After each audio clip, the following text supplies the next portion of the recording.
जय माता की दोस्तों, माता रानी की कृपा आप और आपके पूरे परिवार पर सदा सर्वदा बनी रहे। दोस्तों, आपका स्वागत है अपने channel my lovely home and garden में। दोस्तों, आज की वीडियो में हम लोग बात करेंगे कि सावन मास बहुत ही खास है, क्योंकि इस बार सावन मास के साथ अधिक मास भी लग रहा है। सावन के महीने में शिव भक्त चारों तरफ शिव जी की पूजा आराधना में डूबे होते हैं और साथ ही सावन माह में शिव पूजा के लिए सोमवार, त्रयोदशी व्रत, प्रदोष का व्रत और शिवरात्रि का व्रत विशेष महत्व होता है। दोस्तों, हर महीने में शिवरात्रि का व्रत आता है, लेकिन अधिक मास के कारण इस बार सावन में 2 शिवरात्रि का संयोग बन रहा है। दोस्तों, सावन मास की शिवरात्रि का बहुत ही अधिक महत्व होता है। इस दिन व्रत करने से शुभ फल की प्राप्ति होती है। जो भक्त इस व्रत को सच्ची भक्ति से, श्रद्धा से करते हैं, उससे भगवान भोलेनाथ बहुत ही विशेष प्रसन्न होते हैं और बहुत ही विशेष कृपा प्राप्त होती है भोलेनाथ की। सावन मास की शुरुआत से कांवरिया यात्रा शुरू कर देते हैं दोस्तों, और पहले दिन से ही शिव जी को जल अर्पित करने के लिए पैदल यात्रा करके कांवर में जल लेके शिव जी को अभिषेक करते हैं और ये पूरे महीने चलता है। दोस्तों, मान्यता है कि शिव जी की विशेष कृपा प्राप्त होती है। अगर ऐसा कांवरिया करते हैं तो हर तरह के दुख दूर होते हैं और मनचाहा फल मिलता है। दोस्तों, सावन शिवरात्रि पर रात्रि के पूजा का विशेष महत्व होता है। इस दिन चारों प्रहर की पूजा करने से धर्म, अर्थ, काम और मोक्ष की प्राप्ति होती है। दोस्तों, इस वीडियो के अंत में हम जानेंगे कुछ अचूक उपाय के बारे में, जो कि बहुत ही महत्वपूर्ण है और बहुत ही सिद्ध उपाय हैं, और वह उपाय कहा जाए कि आजमाए हुए उपाय हैं दोस्तों। और चारों प्रहर के पूजा का शुभ मुहूर्त क्या है, तो दोस्तों वीडियो की विशेष जो है कि जानकारी होने वाली है, बहुत ही महत्वपूर्ण जानकारी होने वाली है, इसलिए पूरा वीडियो देखें।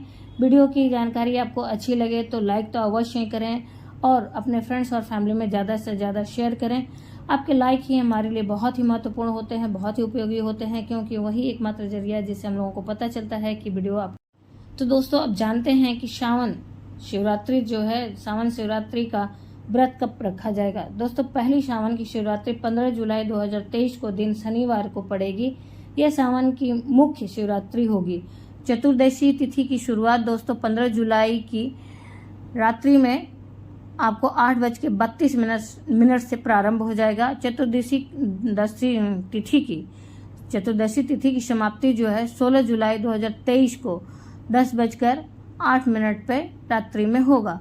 शिवरात्रि में शिव पूजा निशिता काल में मनाई जाती है, इसलिए सावन शिवरात्रि 15 जुलाई दिन शनिवार को मनाई जाएगी और निशिता काल की पूजा का शुभ मुहूर्त 12:07 तड़के, मतलब रात्रि में जो 15 तारीख की रात्रि और 16 की सुबह जो होती है, उसमें रात्रि के 12:07 AM से 12:48 AM तक रहेगा। इस मुहूर्त की कुल अवधि 41 मिनट की होगी दोस्तों। और सावन शिवरात्रि का पारण का शुभ मुहूर्त है सुबह में 5:33 से लेके दोपहर 3:54 तक, और इस मध्य में आप शिवरात्रि व्रत का पारण कर सकते हैं। तो दोस्तों, रात्रि के पूजा का शुभ मुहूर्त क्या होगा, चारों प्रहर के पूजा का समय क्या होगा, चलिए जानते हैं। रात्रि के प्रथम प्रहर में पूजा का शुभ मुहूर्त 7:21 से 9:54 तक रहेगा और रात्रि के द्वितीय प्रहर की पूजा का शुभ मुहूर्त रात्रि 9:54 से 12:27 तक 27 AM तक रहेगा और तृतीय प्रहर की पूजा का शुभ मुहूर्त रात्रि के 12:27 AM से लेकर 3 AM तक रहेगा। चतुर्थ प्रहर की पूजा को शुभ मुहूर्त तड़के 3 बजे से लेकर 5:33 AM तक रहेगा। तो दोस्तों, ये तो रहा चारों प्रहर के पूजा का शुभ मुहूर्त। दोस्तों, अब जानते हैं कि दूसरी सावन की शिवरात्रि कब पड़ेगी। यह सावन के अधिक मास में पड़ेगा दोस्तों। यह दूसरी शिवरात्रि है 14 अगस्त 2023 को। चतुर्दशी तिथि की शुरुआत 14 अगस्त को 12:25 AM से शुरू हो जाएगा और समाप्ति 15 अगस्त को 12:42 दोपहर में समाप्त हो जाएगा। निशिता काल की पूजा का समय रहेगा रात्रि के 12:04 AM से लेकर 12:48 AM तक। दोस्तों, भक्तों को शिवरात्रि का व्रत अवश्य ही धारण करना चाहिए और इस दिन ब्रह्म मुहूर्त में उठकर स्नान आदि के बाद सर्वप्रथम स्वच्छ साफ कपड़े पहनने चाहिए और सूर्य देव को जल अर्पित करने के बाद अपने घर के पूजा स्थल पर पहुंचना चाहिए और वहां पे सर्वप्रथम संकल्प धारण करना चाहिए। अगर आप व्रत धारण करते हैं तो संकल्प अवश्य धारण करें, बिना संकल्प के कोई भी व्रत मान्य नहीं होता है। तो सर्वप्रथम संकल्प के लिए अपने हाथ में जल लें, पुष्प लें, अक्षत लें और कुछ पैसे लें। फिर उसके बाद भगवान के सामने अपने नाम को बोलें, गोत्र बोले, स्थान बोले, तिथि बोले, समय आदि को बोलते हुए अपनी मनोकामना को बोले।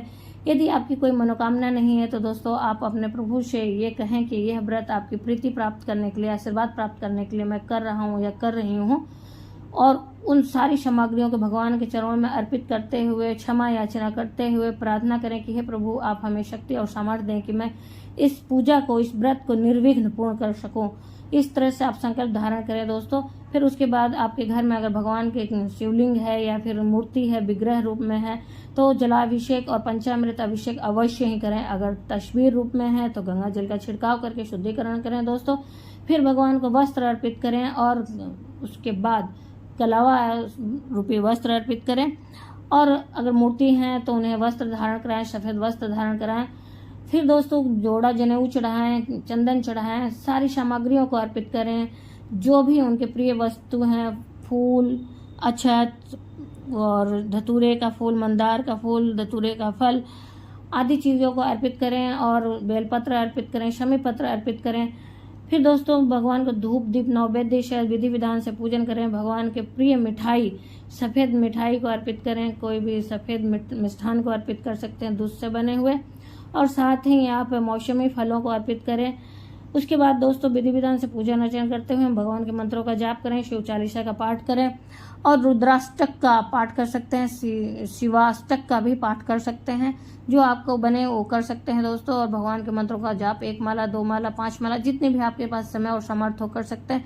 इस तरह से सुबह की जो पूजा है, प्रथम इस दिन की चारों पहर की पूजा करें। शिवरात्रि के रात्रि की पूजा का विशेष महत्व है, तो इस दिन रात्रि जागरण का भी विशेष महत्व है दोस्तों। इस दिन रात्रि जागरण अवश्य करें और रात्रि की पूजा करें। अगर शरीर साथ नहीं दे रहा है तो जितना अधिक से अधिक आप जग सकते हैं उतना जगें और भगवान के जो जिस भी पहर के आपके पास शक्ति सामर्थ हो और जिस भी पहर का आप पूजा कर सकते हैं अवश्य करें। फिर उसके बाद दोस्तों आप जो भी मुहूर्त है पारण का, उस समय में आप पारण कर सकते हैं। ये तो रही दोस्तों संपूर्ण जानकारी। अब जानते हैं कि कुछ अचूक उपाय क्या है दोस्तों। आप श्रावण मास में कुछ अचूक उपायों को करके भगवान की विशेष कृपा प्राप्त कर सकते हैं। तो आइए जानते हैं कि ये उपाय क्या है। लेकिन दोस्तों एक बात और मैं कहना चाहूँगी कि आप कोई भी उपाय करें या कोई भी पूजा पाठ करें तो उसे पूर्ण विश्वास और श्रद्धा के साथ करें। अगर कोई भी संशय है तो वह उतना लाभ नहीं देगा। तो इसलिए आपसे अनुरोध है कि कोई भी उपाय करें या कोई भी पूजा पाठ करें तो पूर्ण विश्वास और श्रद्धा के साथ करें दोस्तों। इसका फल आपको कई गुना हो जाता है। तो आइए जानते हैं कि उपाय क्या है दोस्तों। आज शिवरात्रि के दिन आप भगवान को शिवलिंग पे शिवरात्रि के रात्रि में पूजन करें और अभिषेक करें और साथ ही 21 दाने गेहूं के अवश्य चढ़ाएं। ऐसी मान्यता है कि अगर आप भोले बाबा को शिवरात्रि के दिन 21 गेहूं के दाने अर्पित करते हैं तो आपके घर में किसी चीज़ की कमी नहीं होती है।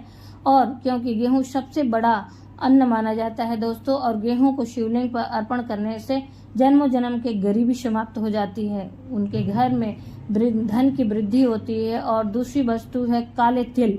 अगर आप काले तिल को शिवरात्रि के दिन शिव जी के ऊपर अर्पित करते हैं तो काले तिल शिवलिंग पर समर्पित कर देने मात्र से आपके शत्रु और रोग समाप्त हो जाते हैं दोस्तों। आपके घर में कलह हो रहा हो तो वो भी समाप्त हो जाता है। जीवन के सारे संकट काले तिल के अर्पण करने मात्र से समाप्त हो जाते हैं। और तीसरी वस्तु है दोस्तों हरे मूंग। हरे साबुत मूंग को अर्पित करें और अर्पित करने से शिवरात्रि के रात्रि में शिवलिंग पर अगर आप अर्पित करते हैं तो निश्चय ही आपके जीवन में हरियाली आ जाएगी और आपका जीवन हमेशा हरा भरा और खुशहाल हो जाएगा दोस्तों। आपके घर में धन धान्य की अपार कृपा हो जाएगी, धन धान्य की कभी कोई कमी नहीं होगी दोस्तों। आप जो भी मनोकामना करेंगे, जो भी मांगेंगे भोले बाबा से, वो सभी आपको मिल जाएगा। यदि आप श्रावण शिवरात्रि के दिन रात्रि में धतूर अर्पित करते हैं शिवलिंग पर तो आपके जीवन की सारी संकट समाप्त हो जाते हैं और भोले बाबा आपके जीवन में हरियाली और खुशहाली प्रदान करते हैं दोस्तों। और अगली वस्तु आती है हल्दी। ऐसे कहा जाता है कि हल्दी शिवलिंग पर अर्पित नहीं करना चाहिए, लेकिन शिवरात्रि के दिन माता पार्वती से शिव जी के मिलन का दिन है और हल्दी सौभाग्य की निशानी होती है दोस्तों। हरी शिवलिंग रखने वाली जगह जलाधारी पे आप हल्दी अर्पित करते हैं तो इससे भोले बाबा अत्यंत प्रसन्न होते हैं और उससे आपकी सौभाग्य की प्राप्ति होती है दोस्तों। तो इससे कोई दोष नहीं लगेगा, आप इसे ध्यान रखें और इसे आप जलाधारी पे अर्पित कर सकते हैं दोस्तों। फिर उसके बाद अगली वस्तु आती है गुड़। गुड़ भोले बाबा को अत्यंत प्रिय है। कोई भी मीठी वस्तु भोले बाबा को बहुत ही प्रिय होता है दोस्तों। भगवान गणेश जी को भी गुड़ का भोग लगाया जाता है। तो यदि आप शिवरात्रि के दिन गुड़ अर्पित करते हैं तो भगवान भोले बाबा के साथ साथ गणेश जी की भी कृपा आपको प्राप्त होती है और आपके जीवन में मधुरता आती है। फिर साथ ही भगवान गणेश जी की कृपा प्राप्त होने से आपके घर में धन धान्य की वृद्धि होती है और व्यापार में लाभ होता है दोस्तों। और यदि नौकरी नहीं मिल रही हो तो नौकरी मिल जाती है और गुड़ शिवलिंग पर अर्पित करने से आर्थिक लाभ होता है, कर्ज समाप्त हो जाता है दोस्तों। इसके अलावा सभी मनोकामनाएं पूर्ण हो जाती है दोस्तों। इन वस्तुओं का शिव महापुराण में भी वर्णन है। यदि आप इस सावन शनि प्रदोष और शिवरात्रि के अवसर पर अर्पित करते हैं तो शिवलिंग पे भोले बाबा आपकी हर मनोकामना पूर्ण करते हैं और जो भी आप मांगेंगे वे सब भगवान पूर्ण करते हैं। इसमें कोई संशय नहीं है दोस्तों। साथ ही इस दिन आपको चावल साबुत अवश्य चढ़ाने चाहिए। चावल चढ़ाने से धन की प्राप्ति होती है। इस दिन शिवलिंग पे केसर चढ़ाएं, इससे सौभाग्य में वृद्धि होती है। सावन शिवरात्रि के दिन शिवलिंग पर घी अर्पित करने से आपका शक्ति और सामर्थ्य बढ़ता है दोस्तों। सावन शिवरात्रि को शिवलिंग पर शहद अर्पित करने से आपकी वाणी में मिठास आती है और शक्कर को चढ़ाने से जीवन में सभी संकट समाप्त हो जाते हैं दोस्तों। दरिद्रता समाप्त हो जाएगी। दूध अर्पित करते हैं तो सभी बीमारियां समाप्त हो जाती हैं। इसके अलावा सरसों का तेल अगर अर्पित करते हैं तो सभी प्रकार के शत्रु समाप्त हो जाते हैं दोस्तों। और इसमें कोई संशय नहीं है कि क्योंकि सरसों तेल अर्पित करने से सभी रोग भी समाप्त हो जाते हैं, सभी संकट समाप्त हो जाते हैं। सावन शिवरात्रि को 4 प्रहर के पूजा का विशेष महत्व है। तो आप कोशिश करें कि शिवरात्रि के दिन रात्रि में पूजा करें, शिव जी की शिवलिंग की पूजा करें। और अगर नहीं आप शिवालय में जा सकते, नहीं कर पाते हैं तो घर में पार्थिव शिवलिंग की पूजा का भी विशेष महत्व है। आप इस दिन मिट्टी से 11 शिवलिंग बनाएं और एक उसमें बड़ा शिवलिंग बीच में बनाएं और उसके बाद उसे अभिमंत्रित करें और उसका आह्वान करें, चावल चढ़ाकर आह्वान करें और भगवान को उसमें आप सोचें और उन्हें उसमें देखें कि भगवान इस शिवलिंग में स्थापित हैं और इसमें विराजमान हैं। फिर उसके बाद उस पर सर्वप्रथम 4 बार जल अर्पित करें और उस शिवलिंग की विधि विधान से पूजन करें दोस्तों। तो आप घर में भी पार्थिव शिवलिंग बना के इस पूजा को संपूर्ण कर सकते हैं दोस्तों। उम्मीद करते हैं कि इस वीडियो की जानकारी आपको अच्छी लगी होगी। अगर वीडियो की जानकारी आपको अच्छी और उपयोगी लगी तो लाइक तो अवश्य करें। आपके लाइक हमारे लिए बहुत ही महत्वपूर्ण है। और उसके बाद दोस्तों अपने फ्रेंड्स और फैमिली में ज़्यादा से ज़्यादा शेयर भी करें। आप मेरे चैनल पर नए हैं तो मेरे चैनल को सब्सक्राइब करें, बेल नोटिफिकेशन अवश्य ही दबाएं ताकि आने वाली जानकारी आपको समय से प्राप्त हो सके दोस्तों। फिर कोई भी सुझाव हो या प्रश्न हो तो कमेंट बॉक्स में आप लिख सकते हैं और माता रानी के नाम का जयकारा अवश्य ही लगाएं ताकि एक सकारात्मक ऊर्जा का संचार आपके अंदर हो सके दोस्तों। फिर मिलते हैं एक नई जानकारी के साथ नए वीडियो में। तब तक के लिए जय माता की। माता रानी की कृपा आप और आपके पूरे परिवार पर सदा और सर्वदा बनी रहे दोस्तों। धन्यवाद दोस्तों।